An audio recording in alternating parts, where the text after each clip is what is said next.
मैं Napoleon Hill हूँ। यदि आप मुझे ये 10 मिनट पूरे होश और बिना किसी भटकाव के दे सकते हैं तो मैं वादा करता हूँ कि मैं आपके दिमाग के उस जंग लगे ताले को खोल दूंगा जिसे आपने सालों से बंद रखा है। आज आईने में खुद से आंखें मिलाइए। क्या आपको वहां एक विजेता दिख रहा है या फिर एक ऐसा इंसान जिसने बहानेबाजी की चादर ओढ़कर अपने सपनों की लाश को दफना दिया है?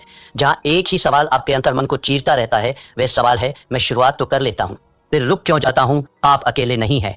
इस ग्रह के 97% लोग इसी कुएं में अपनी पूरी जिंदगी गुजार देते हैं। उनकी सुबह उम्मीद से शुरू होती है, दोपहर बहानेबाजी में बीतती है और रात गहरे अफसोस की चादर ओढ़कर खत्म हो जाती है। उनकी पूरी हस्ती, उनके सारे सपने और उनकी सारी प्रतिभा सिर्फ 3 शब्दों के नीचे दफन हो गई है। कल से शुरू करूंगा, लेकिन आज मैं यहाँ आपसे उन 3% विरल लोगों के बारे में बात करने आया हूँ जो इस भीड़ का हिस्सा नहीं है। ये वे लोग हैं जो तूफानों के बीच भी शांत खड़े रहते हैं। ये वे लोग हैं जिनके पास कोई गुप्त मंत्र नहीं है, कोई जादुई चिराग नहीं है। उनके पास बस एक पत्थर जैसा कठोर नियम है। आज एनएच माइंडसेट के इस विशेष सत्र में मैं आपको उसी नियम की गहराई में ले जाऊंगा। हम नेपोलियन हिल के सिद्धांतों की राख से उस चिंगारी को निकालेंगे जो आपकी नियति बदल देगी। क्या आप अपने कंफर्ट जोन की जंजीरों को तोड़ने के लिए तैयार हैं? यदि हाँ, तो ये यात्रा आपके लिए है। आइए पहले उस राक्षस को समझें जिसने आपके सपनों को बंधक बना रखा है। समस्या यह नहीं है कि आप में टैलेंट की कमी है, समस्या यह है कि आप खोखला जोश के नशे के आदी हो गए हैं। जब आप कोई नया विचार सुनते हैं, कोई मोटिवेशनल वीडियो देखते हैं, तो आपके दिमाग में डोपामाइन की एक लहर दौड़ती है। आपको लगता है कि आप रातों रात दुनिया बदल देंगे। लेकिन तीसरे दिन जब वह नशा उतरता है, जब शरीर में दर्द होता है, जब दिमाग बहाने ढूंढता है, तब सामने आता है वह लंबा, नीरस और धुंधला रास्ता। 97% लोग यही दम तोड़ देते हैं। वे जोश को अनुशासन समझने की गलती कर बैठते हैं। मैंने अपनी बरसों की रिसर्च के बाद यह पाया था कि इंसान का सबसे बड़ा दुश्मन कोई और नहीं, उसका अपना अस्थिर मन है। एक छात्र की मिसाल लीजिए। वह परीक्षा से 2 महीने पहले एक भव्य टाइम टेबल बनाता है। 2 दिन वह 10-10 घंटे पढ़ता है। तीसरे दिन उसे लगता है कि उसने बहुत कुछ कर लिया है। चौथे दिन एक छोटा सा भटकाव आता है और 5वें दिन वह वापस उसी भीड़ का हिस्सा बन जाता है जहां केवल औसत दर्जे की जिंदगी है। यह निरंतरता की कमी सिर्फ एक बुरी आदत नहीं है, यह आपकी आत्मा का धीरे धीरे होने वाला कत्ल है। हर बार जब आप खुद से किया हुआ वादा तोड़ते हैं, आप अपने आत्मविश्वास की एक ईंट गिरा देते हैं। एक समय ऐसा आता है जब आप खुद पर विश्वास करना ही बंद कर देते हैं। अब जरा अपनी नजर घुमाइए और उन 3% लोगों को देखिए। क्या वे हमसे अलग मिट्टी के बने हैं? क्या एलन मस्क या बिल गेट्स के पास 24 घंटे से ज्यादा का समय है? बिल्कुल नहीं। उनके पास बस एक चीज है, बोरियत को गले लगाने की ताकत। सफल लोग वह काम करने की अद्भुत क्षमता रखते हैं जो बाकी दुनिया को बोरिंग लगता है। थिंक एंड ग्रो रिच में परसिस्टेंस को सफलता का सबसे महत्वपूर्ण स्तंभ बताया गया है। हिल कहते थे कि इच्छा वह बीज है, लेकिन परसिस्टेंस वो पानी है जिसके बिना वह बीज कभी विशाल वृक्ष नहीं बन सकता।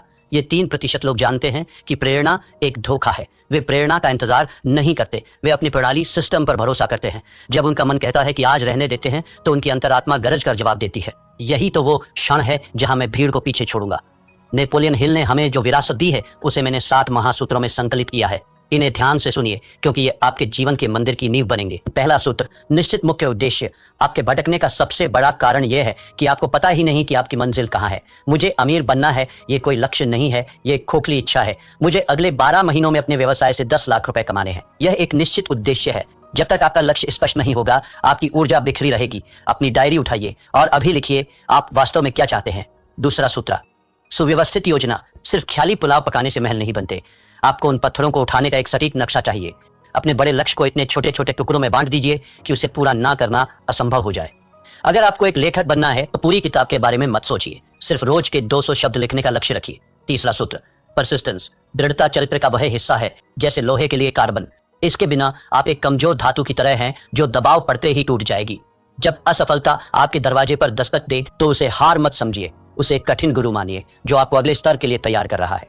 चौथा सूत्र, the mastermind group. Napoleon Hill का मानना था कि जब 2 या 2 से अधिक दिमाग एक साझा उद्देश्य के लिए मिलते हैं तो एक तीसरी अदृश्य शक्ति जन्म लेती है। अकेले चलना महानता की निशानी नहीं है। ऐसे लोगों के साथ जुड़िए जो आपसे बेहतर हों, जो आपको ऊपर खींच सके। 5वां सूत्र, सबकॉन्शियस माइंड की शक्ति। आपका दिमाग एक उपजाऊ जमीन की तरह है। यदि आप इसमें सफलता और निरंतरता के बीज नहीं बोएंगे तो जंगली घास अपने आप उगाएगी।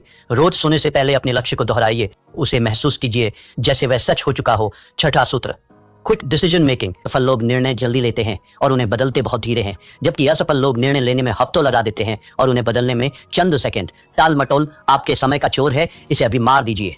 7वां सूत्र, एक्शन ओवर थिंकिंग। अत्यधिक ओवर थिंकिंग लकवे की तरह है, यह आपकी गति रोक देता है। इसका एक ही इलाज है, कार्य। जैसे ही आप पहला कदम उठाते हैं, आपका आधा डर अपने आप मर जाता है। एक पौराणिक कथा है। एक छोटे से गांव में एक साधारण कारीगर रहता था। उसने एक दिन संकल्प लिया कि वह गांव की सबसे ऊंची दुर्गम पहाड़ी पर एक ऐसा मंदिर बनाएगा जिसे देखकर देवताओं की आंखें भी फटी रह जाए। गांव के लोग ठहाके मारकर हंसे। उन्होंने कहा, तेरे पास ना धन है, ना हाथ, ना औजार, तू पागल हो गया है। उस कारीगर ने कोई जवाब नहीं दिया। उसने बस अपना एक छोटा सा नियम बनाया। वह रोज सुबह सूरज निकलने से पहले नदी के किनारे जाता, एक मध्यम आकार का पत्थर अपनी पीठ पर लादता और पहाड़ी की चोटी तक चढ़कर उसे वहां रखाता। बस एक पत्थर। एक महीना बीता, पहाड़ी पर सिर्फ 30 पत्थर थे। लोग बोले, यह मूर्खता है। एक साल बीता, पहाड़ी पर पत्थरों का एक ढेर लग गया था, पर मंदिर का कोई आकार नहीं था। लोग बोले, तू अपना जीवन बर्बाद कर रहा है। 5 वर्ष बीत गए। एक सुबह जब गांव वालों की नींद खुली तो उन्होंने देखा कि पहाड़ी की चोटी पर सूरज की पहली किरण एक भव्य सोने के कलश पर चमक रही थी। वहां एक विशाल नक्काशीदार मंदिर खड़ा था जिसकी सुंदरता का कोई सानी नहीं था। पूरा गांव दौड़कर पहाड़ी पर गया। उन्होंने चकित होकर पूछा, यह चमत्कार कैसे हुआ? तूने ये जादू कैसे किया? उस कारीगर ने अपने फटे हुए खून से सने हाथों को दिखाया और शांत स्वर में बोला, ये कोई जादू नहीं है, ये गणित है, रोज एक पत्थर बस। यही वह महान सत्य है जो आपको अपने जीवन में उतारना होगा। महान कार्य किसी एक दिन के विस्फोट से नहीं होते, वे हजारों छोटे, अदृश्य और निरंतर किए गए प्रहारों का परिणाम होते हैं। क्या आप अपना एक पत्थर रोज उठाने के लिए तैयार हैं मेरे मित्र? एक बात हमेशा याद रखना, समय आपके विरुद्ध साजिश रच रहा है। हर गुजरता हुआ दिन, हर टाला हुआ काम आपकी आत्मा का एक हिस्सा नोच कर ले जा रहा है। 97% लोग मृत्युशैया पर एक ही विचार लेकर मरते हैं, काश मैंने वह कोशिश जारी रखी होती। क्या आप अपने जीवन की अंतिम सांस इस काश के बोझ के साथ लेना चाहेंगे? यह अफसोस दुनिया के किसी भी शारीरिक दर्द से कहीं ज्यादा गहरा और कड़वा होता है। अनुशासन का वजन ग्रामों में होता है, लेकिन अफसोस का वजन टनों में होता है। चुनाव आपका है। नेपोलियन हिल ने अपनी एक और किताब में लिखा था कि अवसर अक्सर दुर्भाग्य या अस्थायी विफलता के वेश में आता है। आज जो आप असफलता महसूस कर रहे हैं, जो आलस से आपको रोक रहा है, वह वास्तव में आपकी परीक्षा है। जो इस परीक्षा को पास कर लेता है वही उस 3% की श्रेणी में खड़ा होने का हकदार बनता है। जीवन के विभिन्न क्षेत्रों में निरंतरता का प्रभाव, ये सिद्धांत केवल पैसों तक सीमित नहीं है, ये मानवीय उत्कृष्टता का सार्वभौमिक नियम है। धन के क्षेत्र में यह रोज की छोटी सी बचत है। अगर आप रोज 1% बेहतर होते हैं तो चक्रवृद्धि ब्याज, कंपाउंड इंटरेस्ट के जादू से आप साल के अंत तक 37 गुना बेहतर हो चुके होंगे। यह गणित का चमत्कार नहीं, निरंतरता का चमत्कार है। स्वास्थ्य के क्षेत्र में यह रोज की 10 मिनट की सैर है। एक दिन में कुछ नहीं बदलता, लेकिन 10 साल बाद यही 10 मिनट आपको बुढ़ापे में भी जवान बनाए रखते हैं। संबंधों के क्षेत्र में यह रोज की वो एक मीठी बात है, वह छोटी सी परवाह है। प्यार कोई एक दिन का उत्सव नहीं है, यह रोज की जाने वाली साधना है। आत्म विकास के क्षेत्र में ये रोज की 10 पंक्तियां पढ़ना है। एक साल में आप 365 पन्ने पढ़ चुके होंगे, यानी एक पूरी किताब का ज्ञान आपके भीतर समा चुका होगा। ये संघर्ष बाहरी दुनिया से नहीं है, यह आपके भीतर चल रहा एक गृह युद्ध है। आपका मन एक सॉफ्टवेयर की तरह है जिसे सुरक्षा और आराम के लिए प्रोग्राम किया गया है। वो आपको हमेशा रोकेगा। वो कहेगा, आज सो जाते हैं, कल बहुत काम था, अभी मौसम खराब है। लेकिन आपकी आत्मा, वो दिव्यांश जो आपके भीतर है, वो जानती है कि आप किस मिट्टी के बने हैं। वो जानती है कि आप अनंत संभावनाओं के मालिक हैं। आपको अपने मन का गुलाम बनने के बजाय अपनी आत्मा का सेनापति बनना होगा। नेपोलियन हिल कहते थे कि मनुष्य का मस्तिष्क जिसे सोच सकता है और जिस पर विश्वास कर सकता है, उसे वह प्राप्त भी कर सकता है। लेकिन विश्वास केवल सोचने से नहीं आता, विश्वास कर्म से आता है। जब आप रोज अपना वादा पूरा करते हैं तो आपका दिमाग आप पर भरोसा करना शुरू कर देता है। अब वक्त है कोरी बातों को क्रिया, एक्शन में बदलने का। मैं आपको एक चुनौती दे रहा हूं, 90 दिवसीय परिवर्तन योजना। पहला चरण, 1 से 30 दिन आदत का निर्माण। इस दौरान अपनी चुनी हुई आदत को सिर्फ 5 मिनट दें। चाहे बाहर तूफान आ जाए, चाहे भूकंप आ जाए, वो 5 मिनट आपकी जिंदगी के सबसे पवित्र मिनट होने चाहिए। यहाँ आपका लक्ष्य परिणाम नहीं, बल्कि उपस्थिति दर्ज कराना है। 31 से 60 दिन, पहचान का बदलाव। अब आप केवल वह काम कर नहीं रहे हैं, अब आप वह काम बन रहे हैं। खुद से कहिए, मैं वह इंसान हूं जो रोज व्यायाम करता है, मैं वो इंसान हूं जो रोज पढ़ता है। आपकी पहचान बदलने लगेगी। 61 से 90 दिन, मोमेंटम का जादू। इस अवस्था में पहुंचते ही जादू शुरू होगा। अब आपको खुद को धक्का देने की जरूरत नहीं पड़ेगी। अब आप एक ऐसी ट्रेन की तरह हैं जो 100 मील प्रति घंटे की रफ्तार से दौड़ रही है। अब आपको रोकना नामुमकिन है।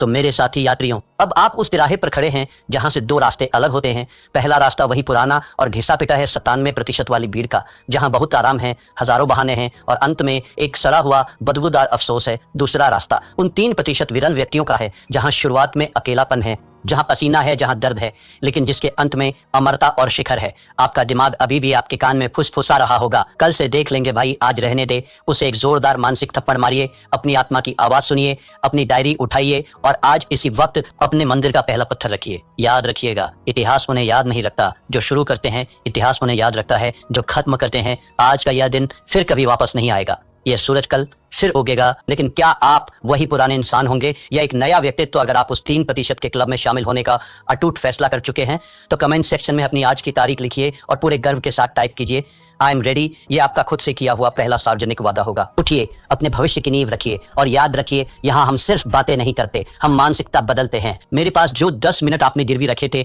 उनका समय अब पूरा हो रहा है। मैंने आपको वह चाबी सौंप दी है जिसे ढूंढने में लोगों की पूरी जिंदगी बीत जाती है। लेकिन याद रखना, चाबी सिर्फ रास्ता दिखाती है, दरवाजा आपको अपने कंधों से तोड़ना होगा। अगर आपकी रगों में अब भी वो खोखला जोश नहीं बल्कि सफल होने की एक ज्वलंत इच्छा दौड़ रही है तो इस चैनल को अभी सब्सक्राइब कीजिए, क्योंकि एनएच माइंडसेट कोई मनोरंजन का चैनल नहीं।